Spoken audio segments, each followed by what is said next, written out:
Bayangin, lo kejebak di hutan angker selama 99 malam dan harus berlindung dari musuh hingga penjaga hutan yang menyeramkan.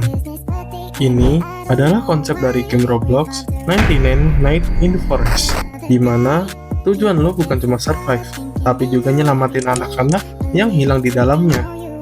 Gamenya simple, tapi seru. Di siang hari, lo bisa kumpulin resource dan bangun benteng sekuat mungkin bareng teman-teman lo. Tapi, pas malam datang, semua berubah.